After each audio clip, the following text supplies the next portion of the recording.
ஆசீர்வதித்தான். அருமையானவர்களே, இது படைப்பின் காலத்தில் ஆதாமுக்கு பிறகு, பாவத்திலே பூமி இந்த உலகமானது விழுந்த பிறகு, அதனுடைய பாவம் மிகவும் அதிகமாய் பெருகி போன பிறகு, இதே போன்று நோவாவின் காலத்துல ஒரு வார்த்தையை சொல்லுகிறார். பாவத்தினாலே விழுந்து போன உலகத்தை நோவாவின் காலத்துல வெகு சீற்றம் கொண்டு தேவன் இந்த உலகத்தை ஒட்டுமொத்தமாக என்ன பண்ணினாராம்? தண்ணீரினாலே அழித்தார். தண்ணீரினாலே அழித்தார். அழித்த பிறகு அந்த பூமியை பார்த்தா போது பழையவைகள் எதுவுமே இல்லை. யார் இல்லை? நடமாடும் உயிரினங்கள் இல்லை. தாவரங்கள் எல்லாம் இருந்தது. நடமாடும் உயிரினங்கள், அசைகின்ற உயிரினங்கள் ஒன்று கூட இல்லை. ஆண்டவர் மறுபடியுமாக இதை புதுப்பித்த பிறகு பெருவெள்ளமாகிய அழிவுக்கு, பேரழிவுக்கு தப்பி உலகம் முழுமைக்கும் மீதியாய் இருந்த மனிதர்கள் என்று எண்ணி பார்த்தால், உலகம் முழுமைக்கும் எண்ணி பார்த்தால், நோவாவோட சேர்த்து அவன் குடும்பத்தார் வெறும் எத்தனை பேர்?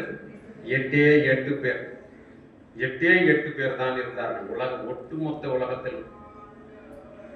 இனி இந்த 8 பேரை தவிர்த்து வேறொரு மனிதர் இந்த உலகத்தில், இந்த பூமியில இல்லவே இல்லை. இப்ப பாருங்க, இப்பொழுதும் கூட ஆண்டவர் என்ன சொல்லுகிறார்? 9ஆம் அத்தியாயத்துல முதல் வசனத்திலும் 7ஆம் வசனத்திலும் என்ன சொல்லுகிறார்? பின்பு தேவன் நோவாவையும் அவன் குமாரரையும் ஆசீர்வதித்து, நீங்கள் பலுகி பெருகி பூமியை நிரப்புங்கள். முதல்ல மனிதனை உண்டாக்கின போது ஆண்டவர் என்ன வார்த்தை சொன்னார்? தன்னுடைய இருதயத்தின் விருப்பம் என்னவென்று வெளிப்படுத்தினார். என்ன சொல்லி வெளிப்படுத்தினார்? நீங்கள் பலுகி பெருகி பூமியை நிரப்புங்கள்.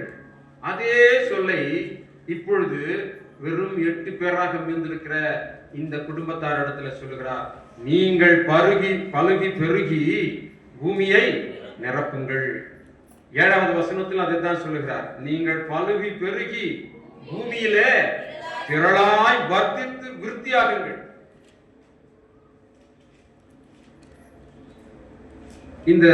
இந்த வார்த்தைகளை நாம கவனிக்கிற பொழுது இவை ஆண்டவர் மனிதனை படைத்த படைப்பின் நோக்கத்தை திரும்ப திரும்ப கூறுகிறது.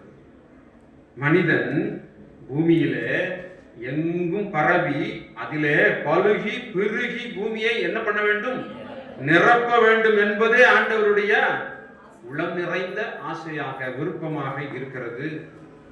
இதுதான் அவருடைய இருதயத்தின் ஆவல், விருப்பம்.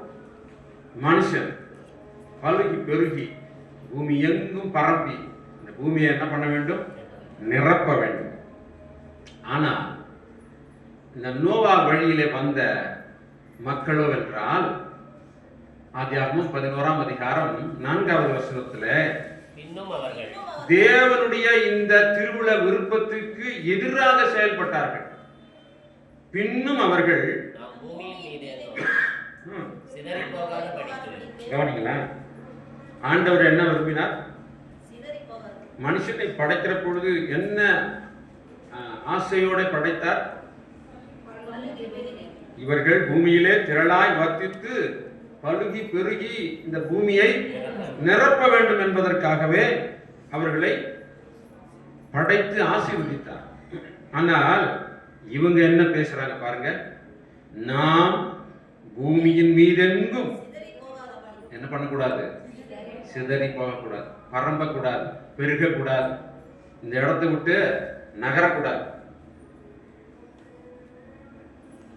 நாம் பூமியின் மீதெங்கும் சிதறி போகாத படிக்கு. என்ன மாதிரி எண்ணம் இது? எங்கிருந்து வந்துச்சு உங்களுக்கு இப்படிப்பட்ட ஒரு யோசனை? சிருஷ்டி கர்த்தரின் விருப்பம் என்ன? நம்மால் உண்டாக்கப்பட்ட மனிதர்கள் பூமி எங்கும் பரவி பலுகி பெருக வேண்டும். அவர்களை உண்டாக்கின போதும் பாவத்திலே விழுந்து போன பூமியை மறுபடியுமாக புதுப்பித்த போதும் இப்படித்தான் சொல்லி மனதார அவர்களை என்ன செய்தார்?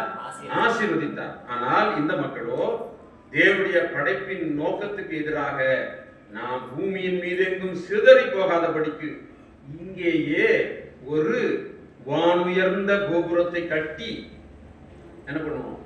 இங்கேயே இருப்போம், இங்கிருந்து நாம் எங்கும் செல்லக்கூடாது என்று சொல்லி அந்த விருப்பத்துக்கு எதிராக கீழ்ப்படிய மறுக்கிறார்கள். அந்த விருப்பத்துக்கு எதிராக செயல்படுகிறார்கள்.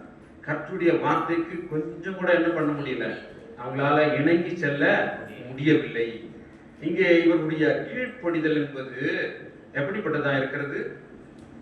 தவிர்க்க முடியுமாத? ஆண்டவருடைய விருப்பம் என்ன? பழுகி பெருகி பூமி எங்கும் போய் அதை நிரப்ப வேண்டும் என்பது. ஆனால் இவர்களோ இந்த இடத்தை விட்டு சிதறவே கூடாது. அப்போ இவர்களுடைய கீழ்ப்படிதல் இங்க தவிர்க்க முடியாததாக, தவிர்க்க கூடாத ஒன்றாக, கட்டாயமானதாக இருக்கிறது. இது ஒரு புறம் இருக்கட்டும். இன்னொரு இடத்துக்கு வருவோம். கிறிஸ்துநாதர் இந்த பூமிக்கு மனிதனா என்ன பண்ணாரு? இறங்கி வந்தார். மத்தேயு 3ஆம் அதிகாரம் 15வது வசனத்துல அவர் 30வது வயதுல எங்கே வந்து நிற்கிறார்?